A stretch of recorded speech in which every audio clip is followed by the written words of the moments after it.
अंधेरे में डूबा भारत का पड़ोसी। ढाका समेत कई शहरों में बत्ती गुल। बांग्लादेश में बिजली संकट की क्या वजह है?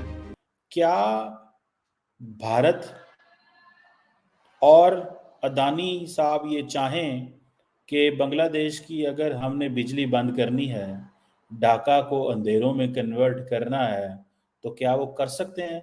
बिल्कुल कर सकते हैं। ये बांग्लादेश जो है ना, ये मिनी पाकिस्तान बनेगा।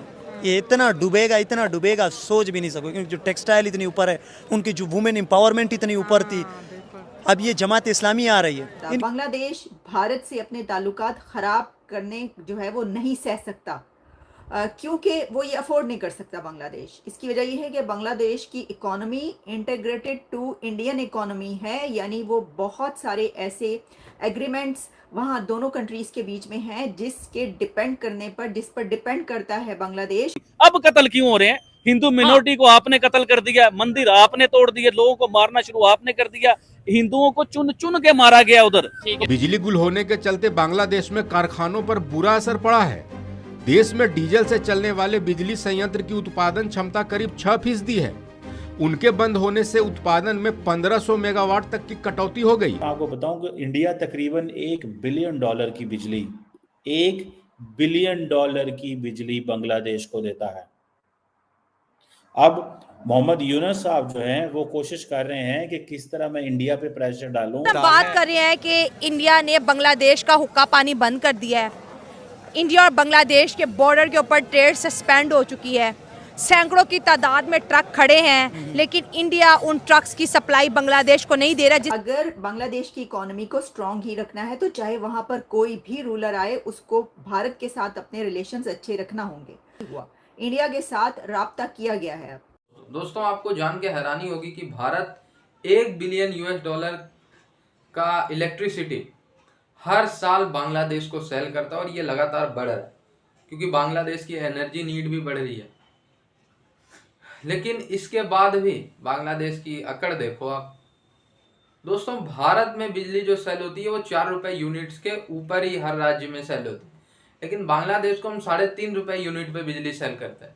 अडानी जी का जो ग्रुप है, पावर लिमिटेड है, वो सेल करता है, और अडानी जी को शौक नहीं है बांग्लादेश को सस्ते में बेचने की। गवर्नमेंट ने बोला आप 3.5 में बेचो, हम आपको और पैसे देंगे। यानी हमारी गवर्नमेंट बांग्लादेश को बेनिफिट दे रही है, और बदले में बांग्लादेश हमें क्या दे रहा है? गाली। Boycott India. उसी इलेक्ट्रिसिटी का यूज करके भारत को ये गाली निकालने।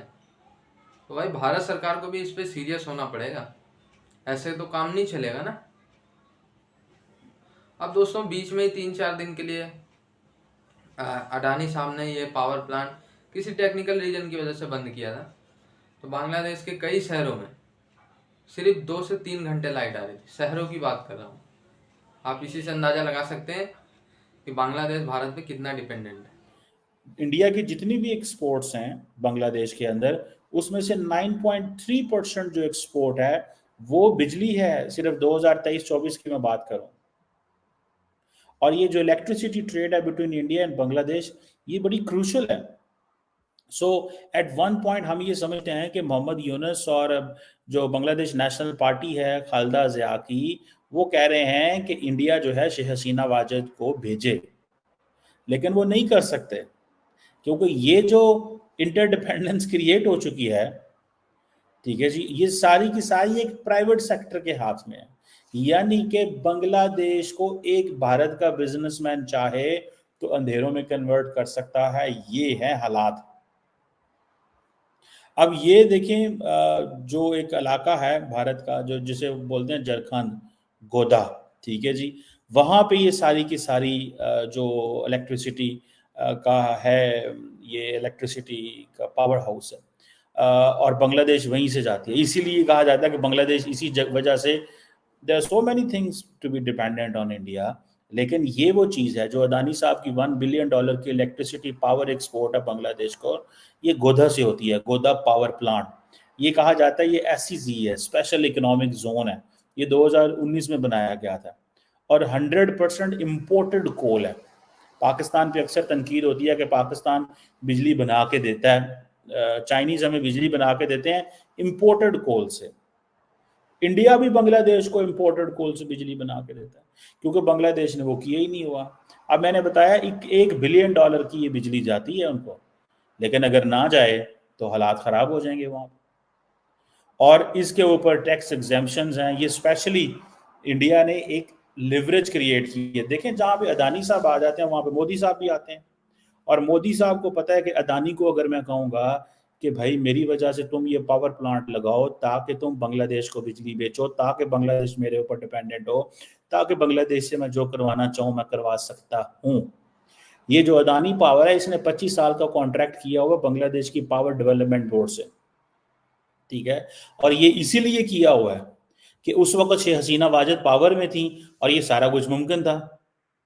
अब मोहम्मद यूनुस अगर चाहें कि मैंने इंडिया से हालात ख़राब करने हैं तो मुमकिन ही नहीं है।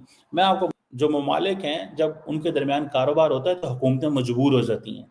आज डॉक्टर यूनुस मजबूर है to do and act and say whatever India wants. जो इंडिया कहता है डॉक्टर मजबूर है ना, क्या करे, यही कहेगा और क्या कहेगा। हाँ जी ठीक है हम करते हैं।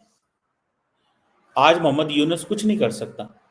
आज देखें, ये इसे आप बोलते हैं फॉरेन पॉलिसी ट्रैप। ये एक फॉरेन पॉलिसी ट्रैप है जो अक्सर चाइनीज डालते हैं। देखिए इंडिया ने भी एक तरफ आप देखेंगे इंडिया कहेगा जी हम तो बड़ा एहसान कर रहे हैं बांग्लादेश के ऊपर, हमने तो आपके लिए देखें अपने मुल्क के अंदर इन्वेस्टमेंट की, हमने तो अपने प्राइवेट सेक्टर को कहा। उस वक्त शेख हसीना वाजिद के साथ ये सारा कॉन्ट्रैक्ट हुआ और लेकिन उस वक्त बांग्लादेश को बिजली चाहिए थी, क्योंकि बांग्लादेश की सारी इंडस्ट्री जो है वो अगर देखें जितनी भी ये जो एक्सपोर्ट इंडिया कर रहा है उस एक्सपोर्ट में से अगर 9.5-10% सिर्फ यही एक पावर प्लांट है जो गोदाग है, तो आप देख लें कितनी ज़रूरी है। एनर्जी सिक्योरिटी किसको नहीं चाहिए। बांग्लादेश का हुक्का पानी बंद कर दिया है। इंडिया और बांग्लादेश के बॉर्डर के ऊपर ट्रेड सस्पेंड हो चुकी है। सैकड़ों की तादाद में ट्रक खड़े हैं, लेकिन इंडिया उन ट्रक्स की सप्लाई बांग्लादेश को नहीं दे रहा, जिसके अंदर फूड आइटम्स है, जिसके अंदर ग्रोसरी है। 6000 के करीब आप लगा लें कि कमोडिटी है, वो ऐसी अशिया है जिसका रोज़मर्रा की ज़िंदगी में बहुत ज़्यादा जिसे बोलते हैं इन्फ्लुएंस रहता है। और बांग्लादेश के अंदर जो है अब जिस तरह पाकिस्तान के अंदर हालात हुए, आटे के क्राइसिस, सब्जी के क्राइसिस, आलू के, टमाटर के, मेडिसिन के, क्या वो भी पाकिस्तान की तरह ही हो जाएगा बांग्लादेश? होगा। तो फिर जो बांग्लादेश के अंदर हिंदुओं पे अटैक्स हुए, तो आपको क्या लगता है कि इंडिया उसके लिए बांग्लादेश के मुसलमानों को भी पनिश कर रहा है? नहीं, इंडिया उसके लिए पनिश नहीं कर रहा है। इंडिया का जो मेन रीज़न है यहाँ पर इन पे ये इल्ज़ाम लग रहा था जैसे कि उन अपने हीरोज़ की तौहीन कर रहे थे, अपने हीरोज़ को मार रहे थे, नीचे गिरा रहे थे। तो इसमें आप कह सकते हो कि एक किस्म की मखलूक है जो इन्वॉल्व है, वो ये साबित कर रहे थे कि देखो जो बांग्लादेश के अवाम है ना वो इस बंदे के साथ नहीं थे, ये तो इस बंदे ने एवं ये रोला डाला हुआ था, बांग्लादेश को अलग कर दिया। अच्छा। लेकिन ये लोग सारे जो है ना इस बंदे के खिलाफ, इसके ये हीरो नहीं है इनका, ये असल में विलन है। उन्होंने शेख मुजीबुर रहमान वो कहते थे कि ये विलन है, देखो सबके सामने उन्होंने दिखा दिया। तो मतलब इंडिया के साथ वो एक तरह से इल्ज़ाम लगा रहे थे कि जो हमें पाकिस्तान से अलग किया गया है, तो इसमें इंडिया का बहुत बड़ा रोल है। यू कैन से दैट, मतलब आप खुद भी सोच सकती है ना कि क्या हुआ था 1971 में, एवरीवन नो दैट।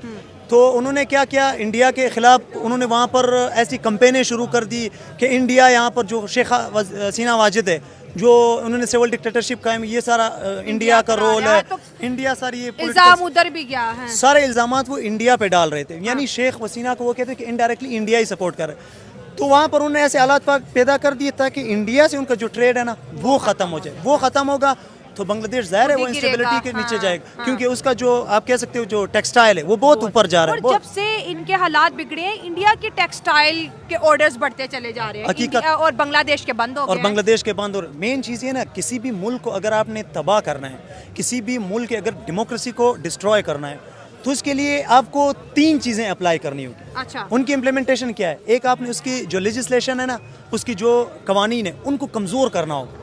उनको किससे, ये एक चेन है, उस चेन में आपने क्या करना होगा, उस चेन में आपने एक इंस्टीट्यूशन को ज़्यादा मतलब पावर देना है।